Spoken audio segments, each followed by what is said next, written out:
Hi friends, welcome to nonstop cooking. இன்றைக்கி நம்ம செய்ய போகிற ரெசிபி வெள்ளை குருமா. இது இட்லி தோசைக்கெல்லாம் சாப்பிட்றதுக்கு நல்லாயிருக்கும். எத்தனை இட்லி சாப்பிட்டீங்கன்னு உங்களுக்கே தெரியாது. வாங்க எப்படி செய்யலான்னு பார்க்கலாம்.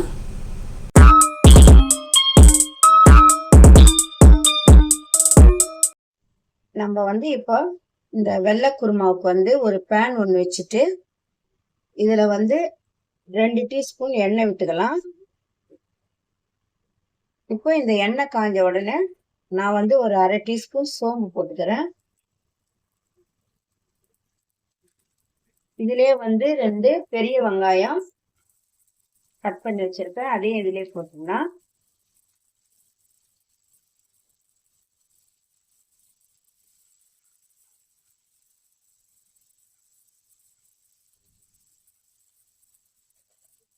இப்போ இதுலயே ஒரு 10 பல் பூண்டு உரிச்சு வச்சிருக்கேன், அதையும் இதிலே போட்டுடலாம். கொஞ்சமா இஞ்சி ஒரு சின்ன துண்டு இஞ்சி கட் பண்ணி வச்சிருக்கேன், அதையும் போட்டுடலாம். இப்போ இதை கொஞ்சம் நல்லா வதக்கி விட்டுக்கணும். இந்த வெங்காயம் பச்சை வாசனை எல்லாம் போற அளவுக்கு நம்ம நல்லா வதக்கிடலாம்.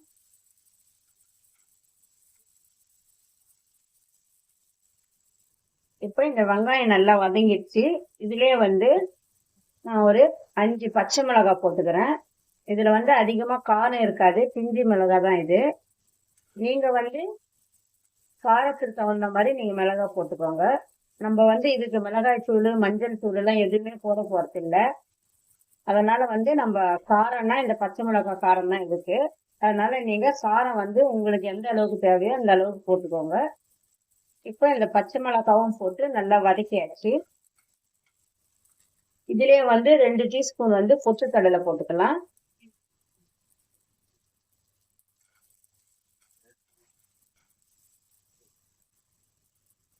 இப்ப நான் அரை மூடி தேங்காவில பாதி மூடி தேங்காவை நல்லா கட் பண்ணி வச்சிருக்கேன், அதையும் இதுலயே போட்டுக்கலாம். இப்போ இந்த தேங்காய் பொட்டுக்கடலை எல்லாம் போட்டு இதோட கூட நல்லா நம்ம வதக்கிடணும். இந்த தேங்காவில் இருக்கிற கொஞ்சம் அந்த ஈரெல்லாம் நல்லா போயிடணும், அப்பதான் நல்லா இருக்கும் இந்த குருமா.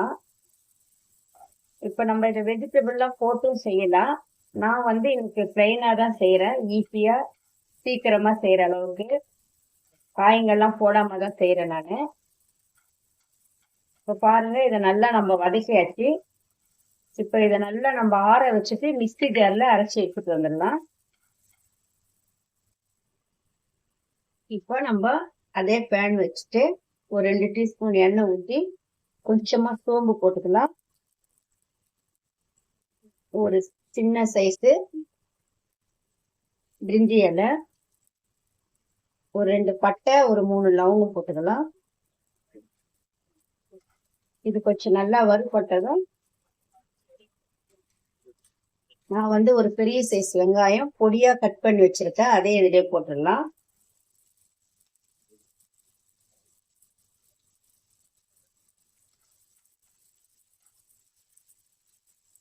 இப்போ இதை நல்லா நம்ம வதக்கிடணும்.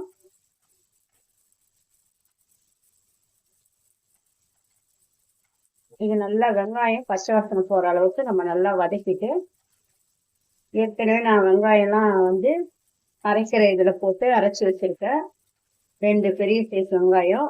இப்போ இதுல ஒரு வெங்காயம் நம்ம பொடியா கட் பண்ணி போட்டிருக்கோம். இப்போ இது நல்லா வதங்கிடுச்சு. இதுலயே 2 தக்காளி பொடியா கட் பண்ணி அப்படியே இதை போட்டுடலாம்.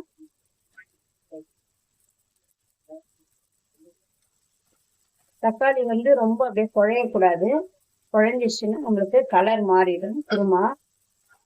குழையாம நம்ம ஓரளவுக்கு நம்ம இதை வதக்கிடலாம் தக்காளிய.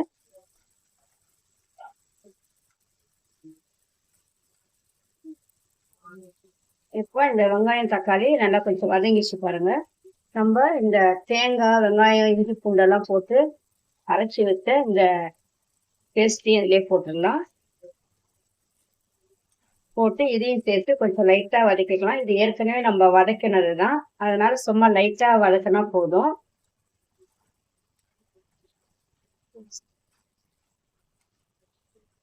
இப்போ இதை நம்ம லைட்டா வதக்கியாச்சு. தேவைப்பட்டா நம்ம இதுல வதக்கி அரைக்கும் போது ஒரு 4-5 முந்திரி கூட போட்டு அரைக்கலாம் இதுல. பொட்டுக்கல்லையோட கூட நம்ம அந்த முந்திரி போட்டு அரைச்சாலும் நல்லா இருக்கும் டேஸ்ட். இப்போ இதை கொஞ்சம் வதக்கியாச்சு. நான் வந்து இந்த மிக்ஸி ஜார்ல அப்படியே தண்ணி ஊற்றி ஒரு 2 டம்ளர் தண்ணி இதுல விடுறேன். இப்போ இது கொதிச்சு வந்துச்சுன்னா உங்களுக்கு நல்லா திக்னஸ் ஆயிடும் இது. ஏன்னா நம்ம ஏற்கனவே தேங்காய் பொட்டுக்கடலை எல்லாம் போட்டிருக்கோம். அதனால கொஞ்சம் நீங்க தண்ணி பார்த்து விட்டுக்கோங்க. இதுல வந்து நம்ம மஞ்சள் பொடியெல்லாம் எதுவுமே போட வேணாம், கலர் மாறிடும். இப்போ இந்த வெள்ளை குருமா வந்து நம்ம நல்லா தாளிச்சு இதை போல தண்ணி ஊற்றி நல்லா இது கரைச்சி விட்டாச்சு பாருங்க. கொதிச்சு வந்ததுக்கு அப்புறம் நம்ம கறிவேப்பிலை கொத்தமல்லி போட்டு இறக்கிடலாம். இப்போ இதுக்கு தேவையான அளவு நம்ம சால்ட் போட்டுடலாம்.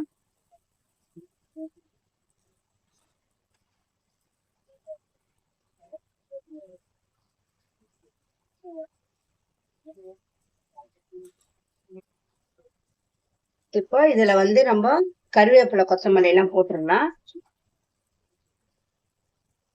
அவ்வளவுதான். இப்போ நல்லா கொதி வந்து பாருங்க, இந்த அளவுக்கு ஆயிடுச்சு கிரேவியா. இது வந்து நம்ம இட்லி, தோசை, பூரி, சப்பாத்தி எல்லாத்துக்குமே நம்ம தொட்டுக்கலாம். சிம்பிளான ஒரு வெள்ளை குருமா. நம்ம இதுல வெஜிடபிள் எல்லாம் போடாம ஈஸியா செஞ்சிட்டோம். இதே போல நீங்களும் செஞ்சு பாருங்க. செஞ்சு பார்த்துட்டு எப்படி இருக்குன்ட்டு கமெண்ட்ஸ்ல சொல்லுங்க.